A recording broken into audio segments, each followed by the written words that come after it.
Good afternoon, Women Rock Switzerland. I am Michelle Guiliano. I'm one of the co-founders of the group. Delighted to be here today with Antoinette Vermilye, and I'm so excited to be present with her. She is the co-founder of the Gallifrey Foundation. Antoinette has always been concerned with the unintended consequences of our life, our growth on this planet, which in many cases has been detrimental both to planet, to our oceans, and to ourselves.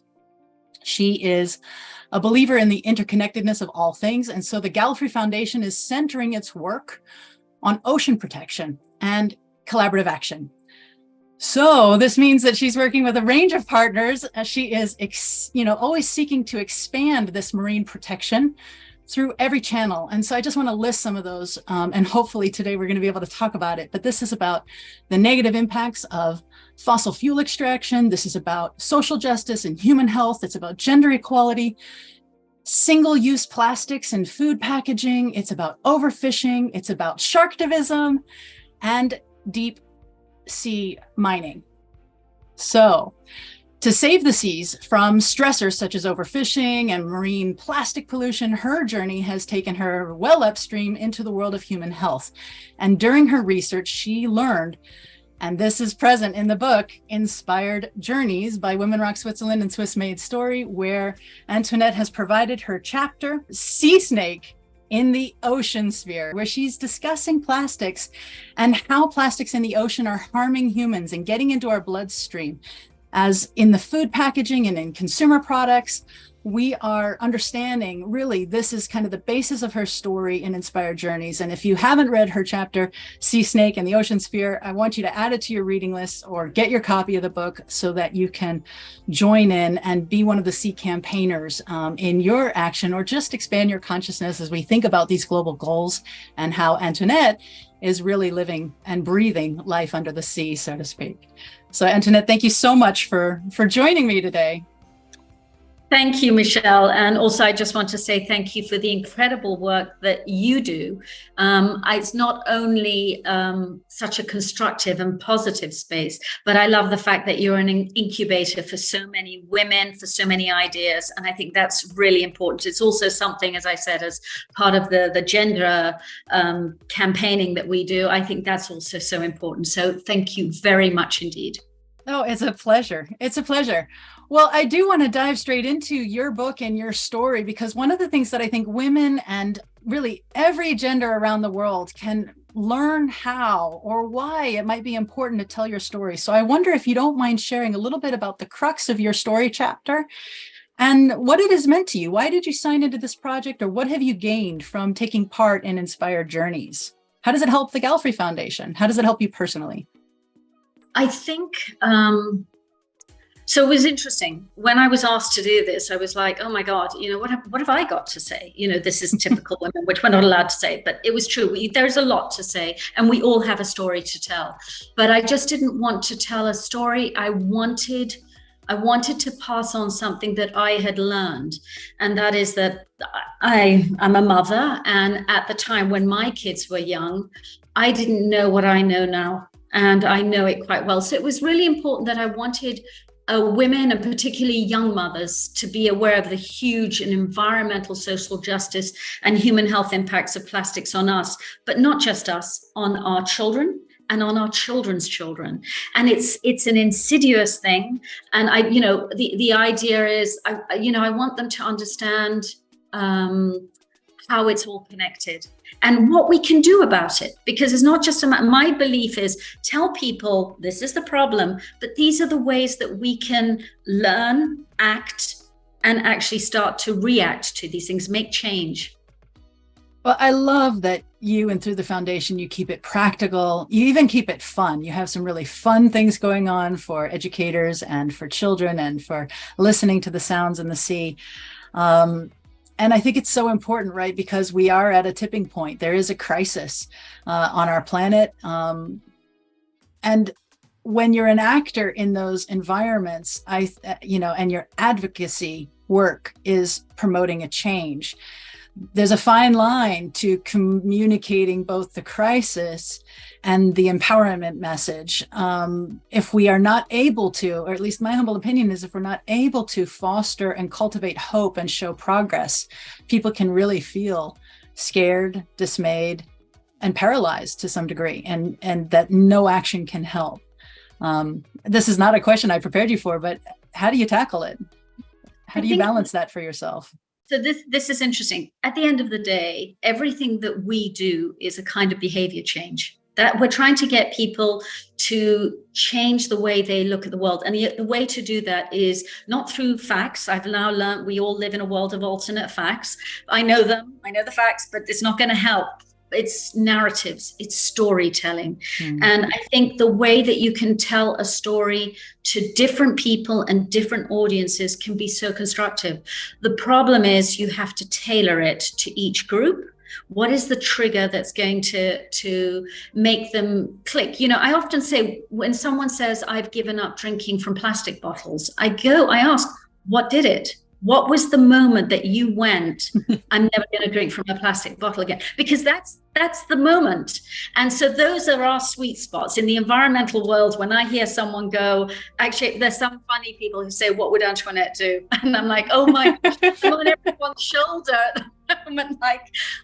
But it's really important is just letting them come to their conclusions. But just, you know, through the storytelling, I think is the most important way. Now, obviously, I'm not going to tell a story that's full of, you know, fantasy. I have to pepper it with the facts behind it. And it's different. In English, we say different horses for different courses. Well, you've set yourself up. Tell us the crux of your story. Why did you choose, of all the stories you could tell, to tell this plastic story? And tell us in a story style. I mean, I'm asking you the why, but what is the story of plastic? So I suppose once upon a time there was a mother and she had her children and she thought it was really efficient to put her when she was going to work, she'd have to feed her babies by bottle. So she had a little plastic bottle, polycarbonate, filled it up with baby formula, put the water in or the milk, whatever it was, put it in the microwave. And that's all plastic. I mean, and then let's fast forward now to about 10 years ago. And I started looking into endocrinology. Who the hell has ever heard of endocrinology? I hadn't. But I suddenly became like, what is this? What is this about? Anyway, another fast forward. It's everything to do with our hormone system. And then what I learned is that in the plastics, to make them the shapes they are, they contain chemicals that mimic our hormone system. That's the awful part of it. They behave exactly the same. The difference is, as we all know, particularly women, the hormone system comes on specific timing schedules in our lives, whether it be from birth, development into boy, girl, up to puberty, up to pregnancy, up to menopause. These are all the things that's when our hormones are meant to really kick in certain ways. The problem is that we've learned that these chemicals in all our plastics, by touching them, inhaling and ingesting, that we are being microdosed all the time. And that is causing havoc with our system. Now, the bad piece of news is that is translating right now today we see it most visibly in male infertility. Right now, male sperm count has dropped 50% in the last 40 years. On track for statistical zero in 23 years. And it's not just the Western world. Yeah, wow. No one knows about it, but it's really a problem. You would think men would want to know about that. You would think women and the population growth that we're still presuming to experience would need to account for that. It's interesting because now when you're alert to that, you realize how many couples have surprising difficulties with pregnancy, and the author of this report, who actually set out to disprove an earlier report and actually became even more convinced as she went into it in further detail. It's basically, she said, we can talk about male sperm count because that's easy. But at the same time, on the other side, women with difficult pregnancies, miscarriages, inability to conceive, these are all parts of it. So what it is that I'm like we've talked about my seeking connections. Yeah. Oh my gosh, what a big connection that is. Now, bad news, but what can we do about it? And that's where that was why I was compelled to write the story in that direction. It's basically looking at the ways that you can avoid your exposure to particularly plastics. It's not entirely, but it is the item that we are the most exposed to on a daily basis. And so that it's, you know, and it is silly things like, I mean, I tear up bed sheets and I make sure that when I go shopping, my food choices are based on what's not wrapped in plastic. It's basically is that, and I'm always gaming this, is like, how, when I'm going, I have to go to Migros. Oh my gosh, terrible. Okay, right. What is not in plastic here? Okay, I've bought it. Now what am I going to make with this? Sure. And it's kind of, I actually try and make it fun, because otherwise we're going to be miserable with sackcloth and ashes. And frankly, we don't need to live like that. We need to enjoy life. But we can make conscious decisions about, I am going to refuse a plastic bottle. I am going to ask the restaurant, can you get me a glass of water?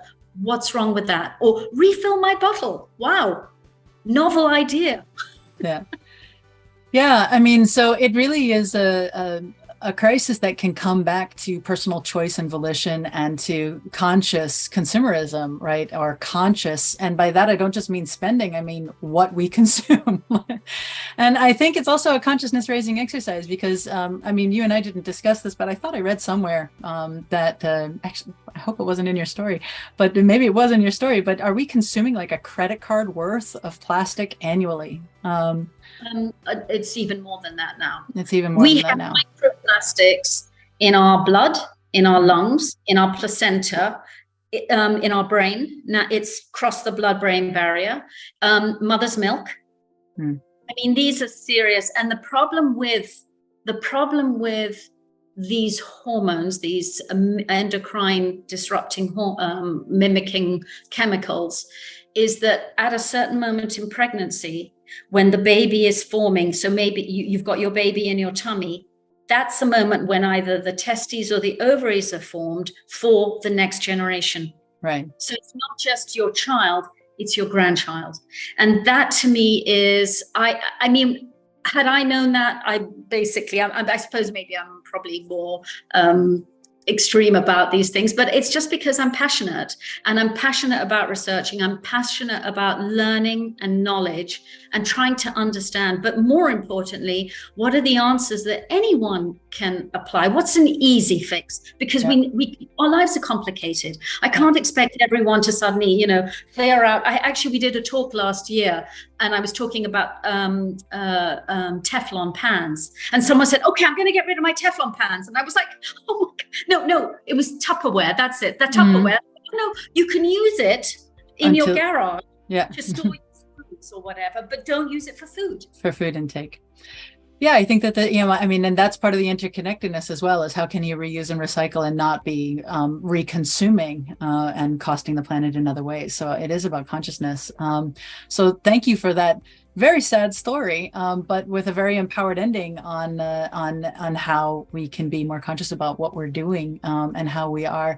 And I'm not sure that I can agree with you on not expecting significant change. In France, they did eradicate plastic straw use, and eliminate it, as far as I'm aware, from the law. And I certainly see it no longer available in any fast food restaurant or space that I have ever visited again. So there can be these massive changes, I believe. Yes. So my work, and I started off 10 years ago. I knew nothing about this. I was really just like anyone else who was obliviously going on, but I always call this a journey. In fact, as the book is called, Inspired Journeys. It really is a matter of what I learned is what the example that you talk about is a huge win. It was a group of different organizations, NGOs, including ours, who were all involved in helping and providing input into the EU for the Single-Use Plastics Directive. So it is more than straws. It is, it's things like plastic bags, it's straws, it is about 7 or 8 items that were eliminated. Now, no plastic bags in the grocery stores. Yeah. France is the leading country Oh, I didn't know. I'm proud of Absolutely. France. We have a leaderboard, so I know. Is that accessible on your website? Can people find this leaderboard? It's not, but I will definitely put a link up so that you can see who's doing the best, but it's definitely France. But what was interesting is that once you have a law in the EU passed, it's got to be ratified into each country's national legislation. France adopted it within like 3 months of it becoming law. We've still got some countries who don't even know what this is. So what we do is we keep pushing. We keep saying, you've agreed to this.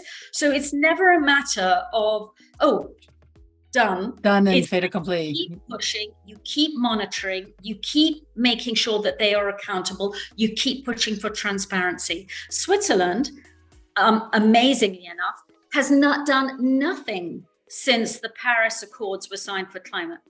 So the Loi Climat that passed earlier this year is the first demand that they actually do something, take action in some way towards the climate. Switzerland produces more plastic waste than any other country in Switzerland, 127 kilos per person. So as a per capita rate, wow. That's not cool. That's not cool. That's not cool. That's not back cool. to where I started, connection. Well, you're leading me into some of the questions that I really did want to talk about, because I think that your organization founded the term sharktivism. And since we're talking about Switzerland, you and I had talked in our prep call a little bit about sharktivism and deep sea mining as areas where Switzerland has a role to play. Can you share a little bit about that? Well, I'll share. Most directly is the deep sea bed mining. So what is interesting is, actually, funnily enough, I was on the radio, RTS, about 10 days ago, talking about this. Bravo, en français aussi. En plus. Tough terms, I have to confess, it was really difficult. Oh, I'm sure.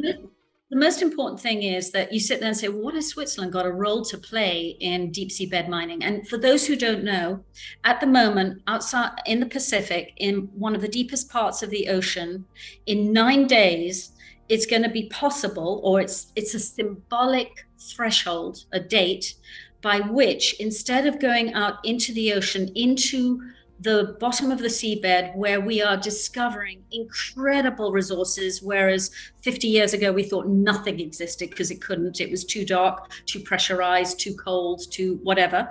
We've now discovered amazing ecosystems, including the enzymes. One of the enzymes used for the COVID vaccine was discovered there. Wow. But due to a very weird setup with an UN authority, it is maybe possible as of the 9th of July to go down there and mine what is there for minerals for renewable energy. I'll talk about that later. But the most important part is that this is a symbolic threshold. And the moment that you go from exploration to exploitation, there's a kind of, we all have these psychological thresholds that you go, oh, well, yeah, it's okay, I can do it. Where it isn't. There are no regulations in place, but there was a 2-year clause that allowed, if you hadn't got regulations in place within 2 years, anyone could mine. It's like, oh my gosh, step back, common sense, how is this logical? So it was a race. It was a race. Switzerland, first of all, had not come out against for a moratorium on deep sea bed mining. That's what we were pushing for. So we signed an open letter with Greenpeace, with organizations such as Ocean Care, many other organizations that are involved in trying to highlight this issue for the general public. But more importantly, we need nations to step forward and say, we will not engage in deep sea bed mining. The problem is that in Switzerland, there are 2 companies that are heavily invested in this. And therefore, it's kind of like, I've invested so much, I may as well go ahead. But the problem is, and this is what my argument is on the ethical side, is those resources that they claim they need, which the WWF came out with a report and said, if we recycled everything and given what we have, even on land-based mining, we would have 100% of our mineral needs till 2050. So that's a really important factor. The other point about it is that what is in the ocean there right now is being used for our electric vehicle or a iPhone. Do we really need that when maybe our great-great-grandchildren might need it for more medical resources? But you're destroying everything. You don't know what's down there. And when you take one of these nodules that come up there like a potato, they are around them, they're a teeming life form, and they sit on about, I think it's about 40 centimeters of sediment that has accumulated over 5 million years. That'll never grow back.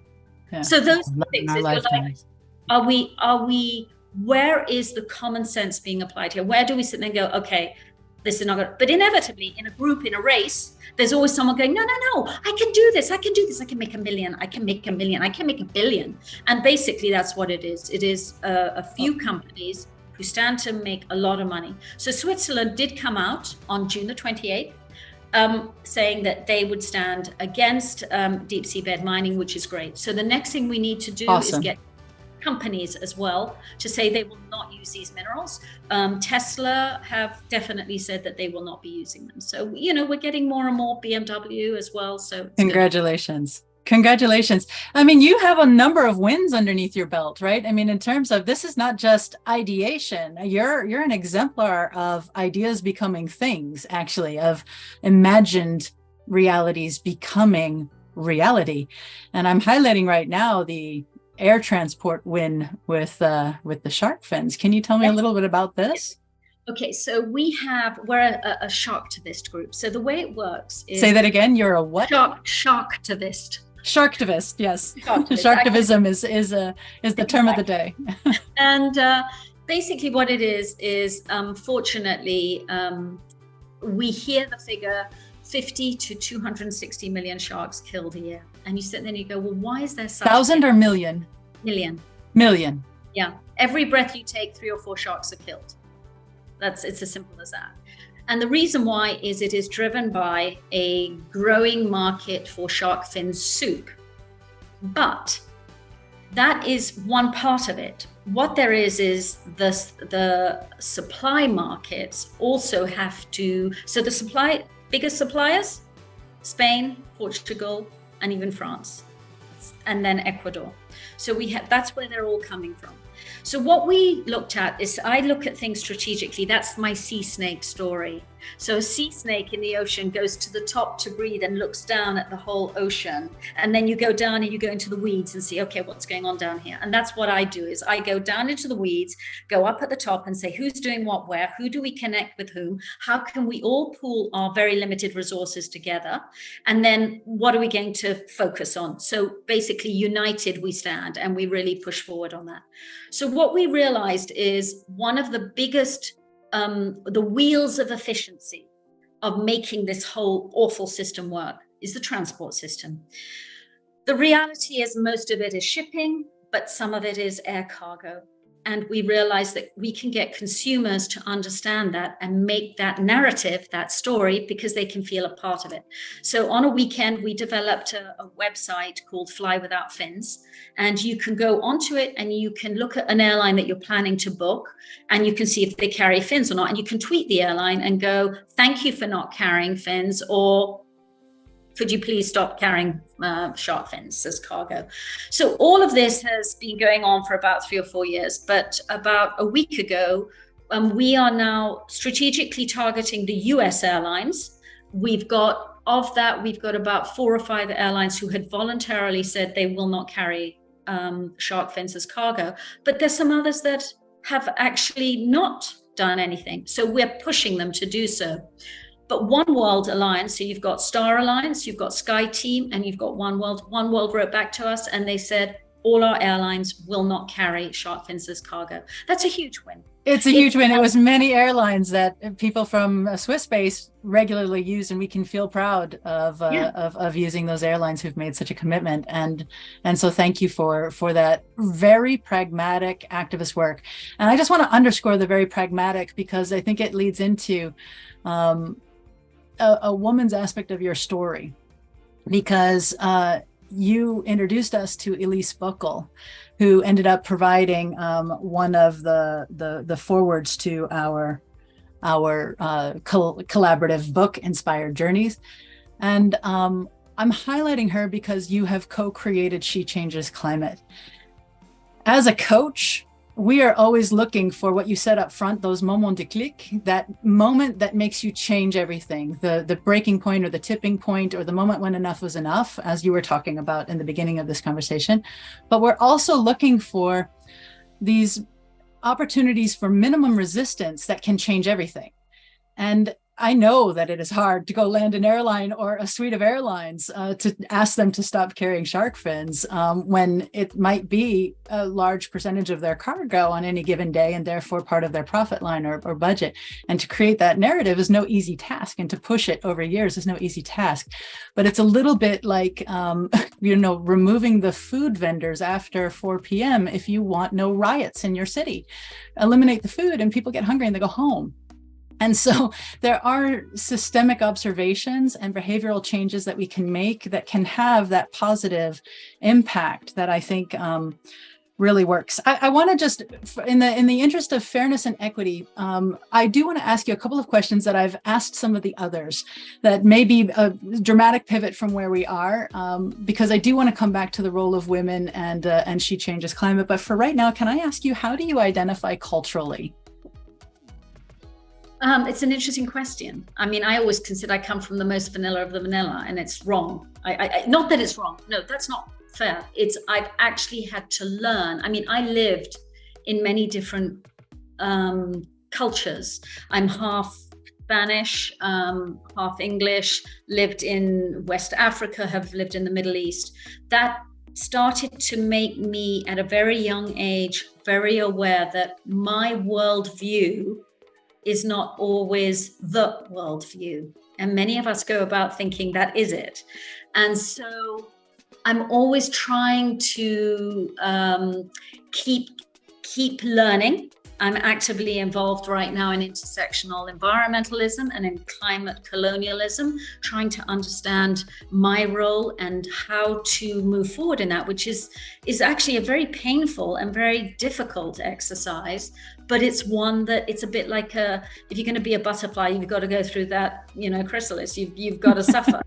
And I'm ready to go down that road, because I think that's the world that we live in. Again, back to those connections. If we don't see those connections, you're not going to be able to come up with any solutions that are really robust. And it's back to She Changes Climate. Boris Johnson, when he chose an all-male cabinet team for his COP26, he never thought. It was like, oh, there's Tom, there's Dick, there's Harry, done. That was it. He never even considered that there might not be a woman on his team. Or an entire team comprised of women. Huh. Yeah, I mean, I think when we're doing racial reckoning and anti-racism work within ourselves and considering our own relationship to colonization, white supremacy, privilege, on the one hand, I sympathize with it being hard work. And on the other hand, I really prefer your analogy to the butterfly. I think it's essential work to anybody who wants to more consciously lead in their lives and to become a leader and to be able to elevate voices of underrepresented forces in society. And this is something I've appreciated in She Changes Climate, is not only are you very pragmatic as an organization, from what I can see, to say, yes, we would like 50% participation of women in leadership positions to affect change and take this pragmatic and viewpoint, but also just very real in terms of the power dynamic involved in that. So I did want to thank you for highlighting and elevating that important work and how we approach it individually. Another question to ask is how, it's a coachy question really, but I think as I'm on the phone with a leader or on the Zoom call with a leader, I want to ask you, how do you turn things around for yourself? So when you're feeling blocked, when that initiative you've been pushing for 4 years hasn't gotten through or even got a no, when you're stymied personally, or your inner voice is turning really negative, and spiraling or causing you to spiral downward. How do you pivot? How do you come back to love of self and mission? How do you do that for yourself? So it's an interesting journey again. Now I allow it. I indulge it. I go in and I go, that's part of who I am. And I have to understand that that's, we've got to be prepared when we're doing these things to maybe face a failure, to not achieve what you want. But it's also got to be a point at which you can sit there and go, okay, let me go back and regroup. And I'm going to give you an example. This is interesting. About 2 years ago, we actually submitted an injunction at the Argentine Supreme Court under an action. It was basically to try and stop overfishing. It was a very tangential movement. No one had done it before. We had the movement was called WTF, Where's the Fish? Because basically people are overfishing, and there's the current laws.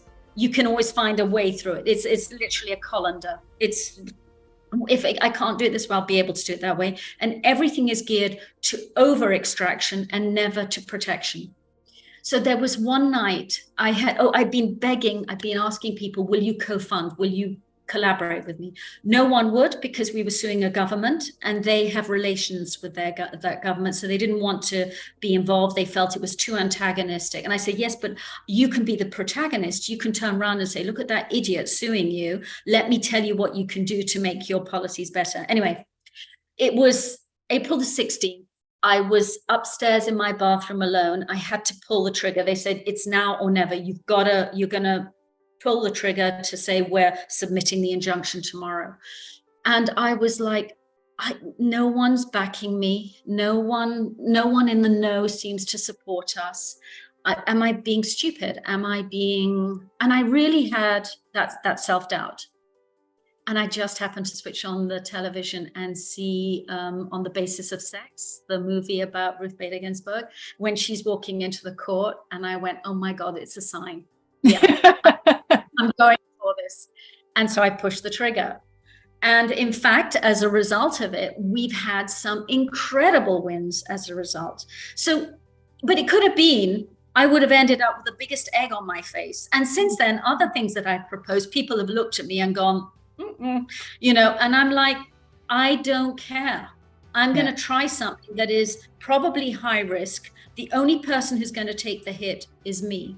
So what it is I try and apply as much as I can, as much humility, because if you get egg on your face, that's the worst that really can happen. I try to be compassionate towards myself and try and show empathy towards others. But at the end of the day, we all have to make a decision. And, it can work or it doesn't, but I'd rather have tried than not.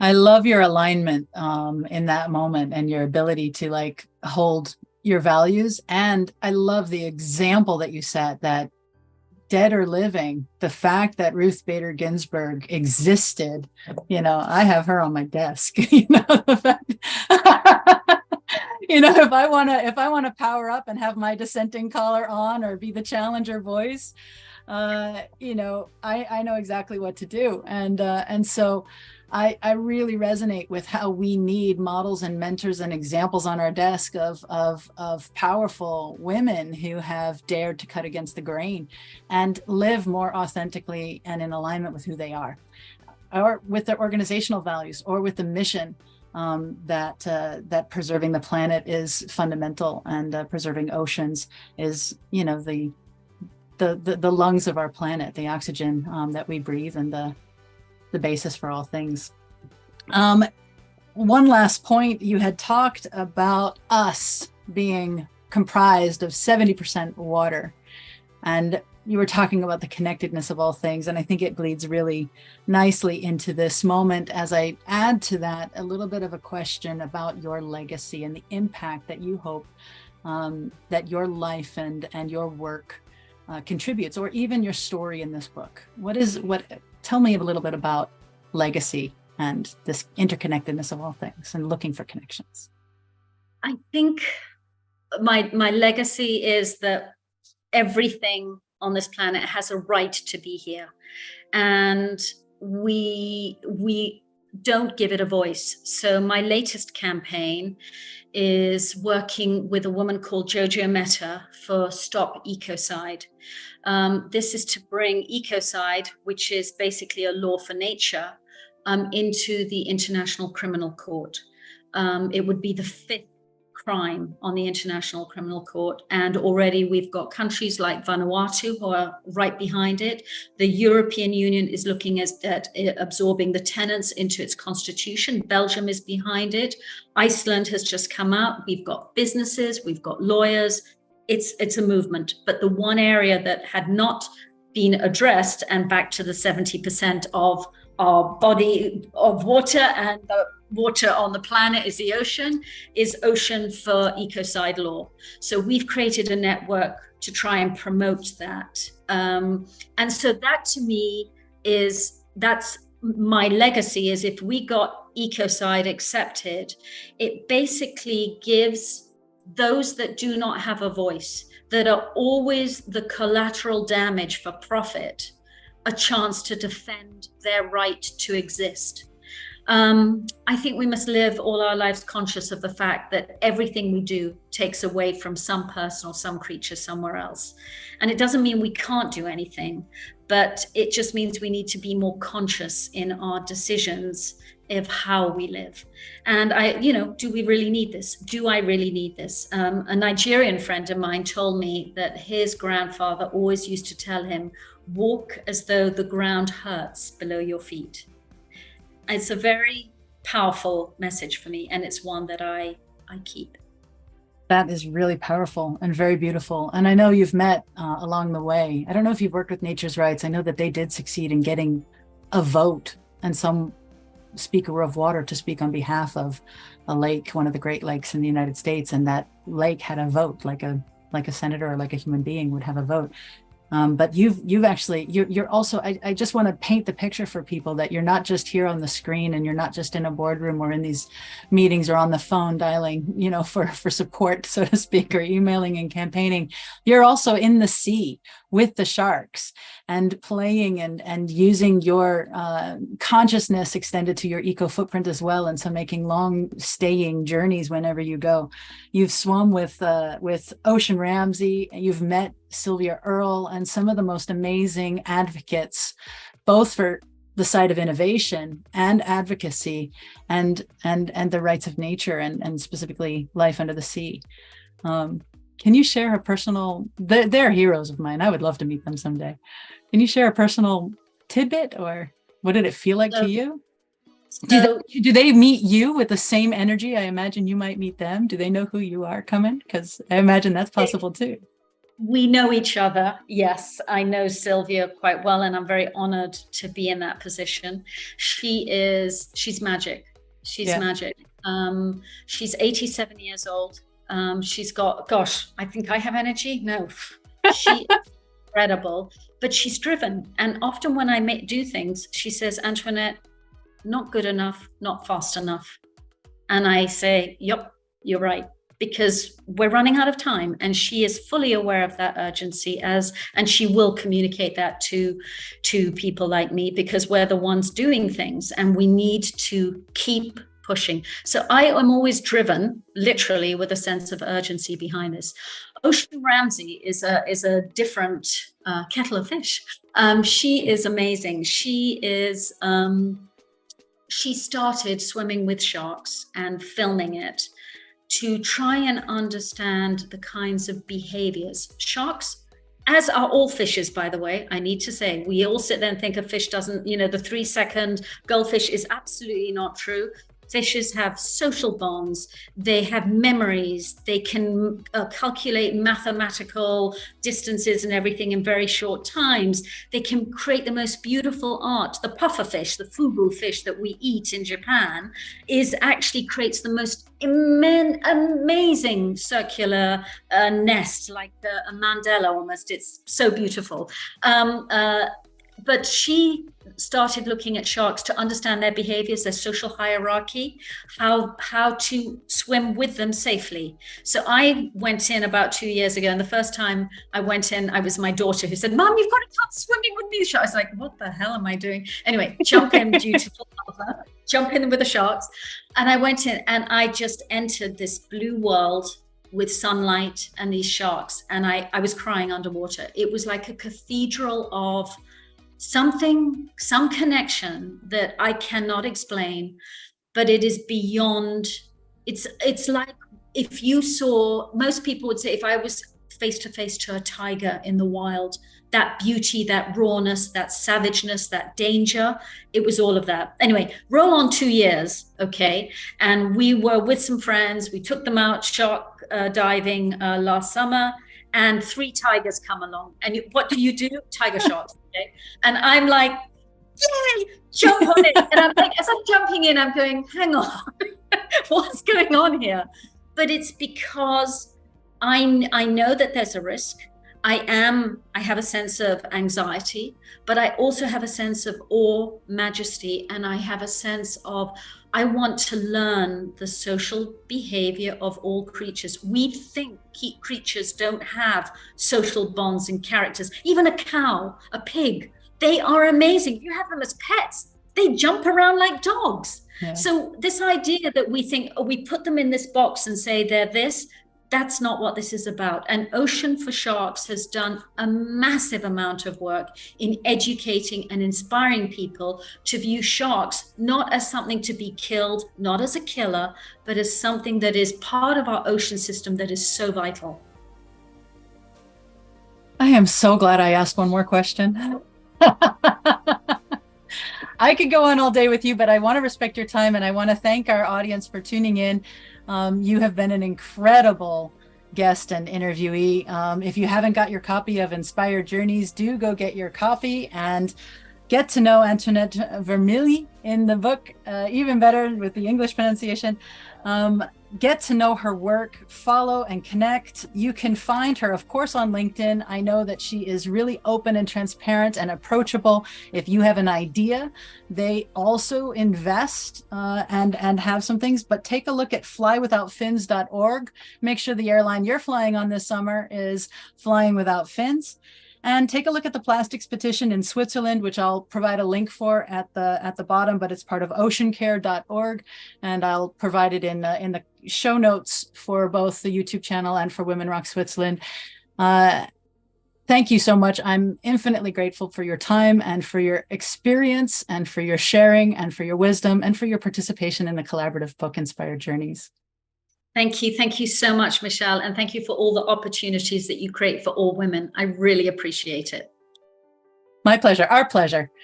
Have a wonderful afternoon. Bye-bye. Thank you. Bye-bye.